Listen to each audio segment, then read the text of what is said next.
If you've been suffering from cervicogenic dizziness or cervicogenic headaches and dizziness that come from pain in the upper neck, stop trying to fix this with just stretching your neck. Not only is stretching not specific enough to fix cervicogenic dizziness, but it oftentimes can make it feel worse. So in today's video, I'm going to explain why stretching alone is not specific enough to stop cervicogenic dizziness and headaches, and I'm going to teach you my three-part system that's been clinically proven to give you relief for cervical dizziness and cervical headaches.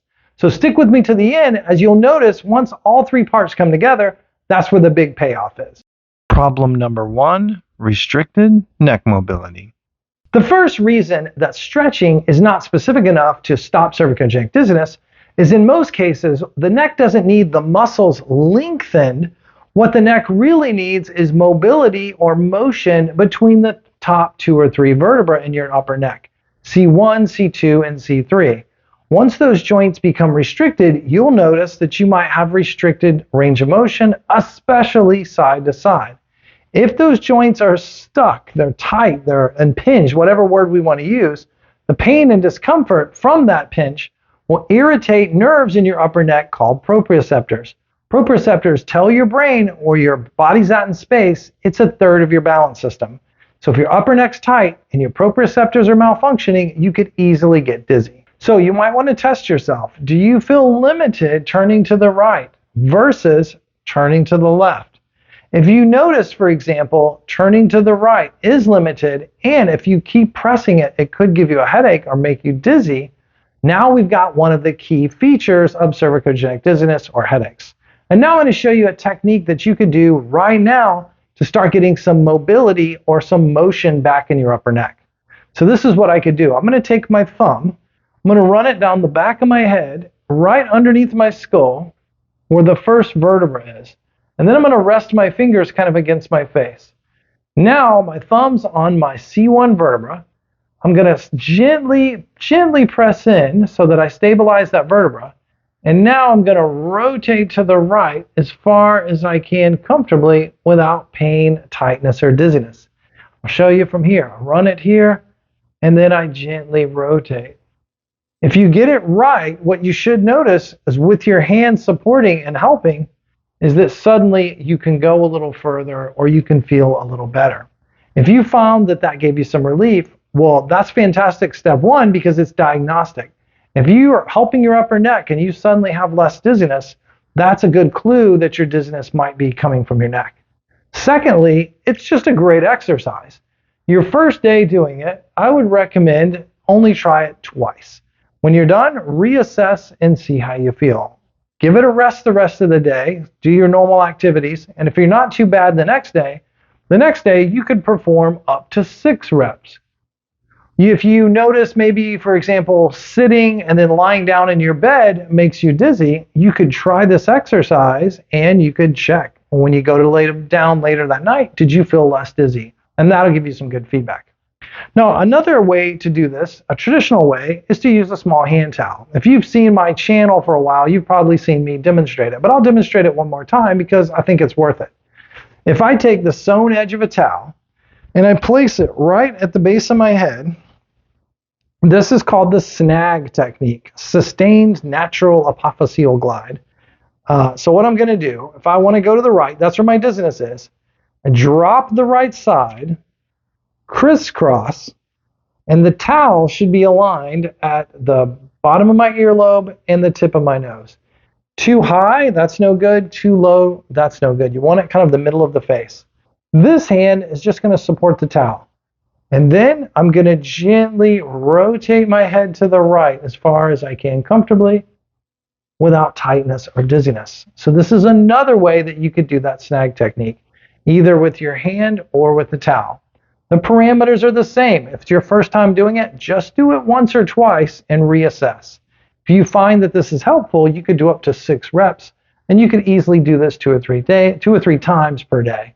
A great starter exercise to start improving that mobility. If you're looking for even more exercises, more explanations, home therapy remedies that you can do to get rid of your cervical dizziness, don't miss my new book, Cervicogenic Dizziness Relief.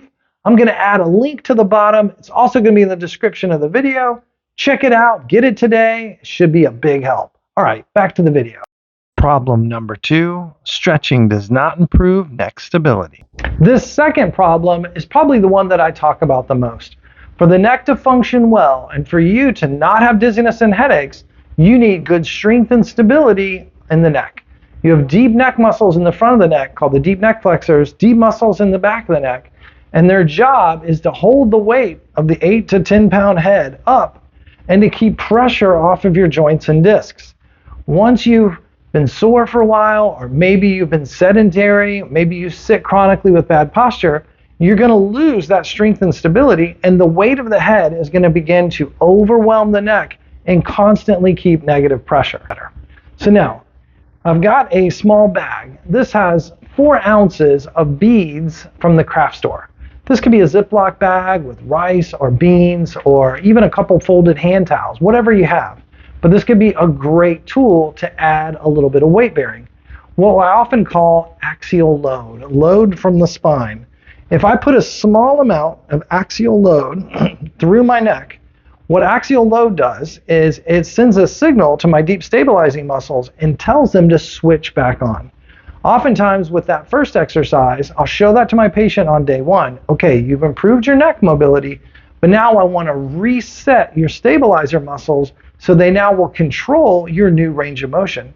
Sometimes when you go from tight to being looser, you might even feel a little more dizzy for a moment because you now have all this extra range of motion that you have to control. So a good 1-2 punch, loosen up your mobility, go straight to stability. So I put my little weight on, it's a little bit of axial load, and this is what you want to do for your posture. You want to grow tall from a slumped posture, bring your chin to neutral. If you can bring your chin to neutral, that's the strongest position for your neck. Now, just by holding up under this weight, my proprioceptors, we talked about those, how that's important for balance. Proprioception loves gentle, pain-free weight bearing. And your stabilizer muscles, they now feel like they're in a fight and they have to fight back. This is how you develop strength. If you're sitting all day in a relaxed posture with your chin up, you're not really fighting gravity. And if you don't fight gravity, you can't get your strength back. So when I think about gravity and neck, I think about a houseplant in sunlight. You're never going to have a great houseplant if it doesn't get sunlight. And you're never going to get your strength back if you don't start fighting gravity. So start with a weight that's good for you. If it's too heavy and you notice, wow, that's making me dizzy or headachy, dump some of the beads out. Try it again. For some of my patients, they can't even tolerate 4 ounces. It's too much and makes them worse. In that case, imagine you had a book on your head, look in the mirror, practice getting into this posture, and start walking through your house 2 or 3 minutes with this very purposeful posture. Once you do that, it's a great way to start the process of turning on your stabilizers. I had a patient today that came in, her big complaint was sitting and laying down immediately made her dizzy. She had to sleep in a couch or a chair last night, wasn't able to sleep in her bed. So in that scenario, we did 2 exercises today. We did the snag that I showed you a few moments ago, and we took a little bit of weight and we added some axial load. We practiced for 2 or 3 minutes, walking around with the weight, and then afterwards, I said, listen, if it's not too crazy, what do you think about lying down one more time on a pillow and see how you feel? She's like, okay, let's try it. So we went to lie down on the pillow, and she could tell immediately that she was less dizzy than before we did this intervention. So give this a try, add the axial load, walk around your house for 2 or 3 minutes, get that stimulus to turn back on those stabilizers, and just listen to your body. Your body will tell you how much exercise you need to do. If 30 seconds into it, your neck's getting fatigued, you're starting to feel uncomfortable, stop the exercise. You could always come back a little bit later and try it again. For some of my patients, I'll have them do this as frequent as every hour to every other hour. It's a great exercise to start getting your stability and proprioceptors back online. Now, let's go to our third exercise right now. Problem number 3, stretching does not improve neck strength and endurance. For problem number 3, if you've already worked on your mobility, you're starting to get some of your deep stabilizers going, but now you don't quite have the strength and endurance to bend forward and do gardening or housework without flaring up your symptoms, we need to address at some point a little more strength and a little more endurance from the back of your neck. So here's an easy exercise that we can try. Call it the waiter's bow. You grow tall from a slumped posture. Bring your chin to neutral. Relax your shoulders. And then I'm going to tilt at the waist anywhere from 5, 10, or 15 degrees. Hold it for 5 seconds, and then you slowly come back.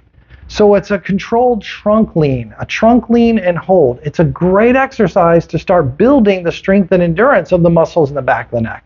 The muscles in the back of the neck are a little bit thicker, and sometimes require a little more of a workout. If you tried exercise 1 and 2, and you go to do exercise 3, and you notice it's too much, it's making me dizzy, that's okay. Stick to the first 2 exercises for a few days and come back and try it. But when you can do this, this is a great exercise to build the strength and endurance of the muscles in the back of the neck so that you can start to be able to bend over and do your daily chores without feeling so dizzy. So give this a try, put it in your routine, and see how you like it. Well, there's 3 exercises that you can start doing right away to start getting relief from cervicogenic dizziness and cervicogenic headaches. And now you know that stretching by itself, it's not so bad. It can sometimes give some relief. I don't mean to beat up on stretching too much, but after I've explained all this, you probably have a better idea of why stretching alone doesn't improve the mobility of the upper neck, doesn't improve the stability with the deep neck flexors, and it doesn't improve your strength and endurance. We need a little bit more. Well, if you got anything out of today's video, do me a big favor, hit that like button, and don't forget to subscribe to the channel so you never miss a future episode of Physio Tips Tomorrow. It's goodbye for now, and we'll see you on the next video.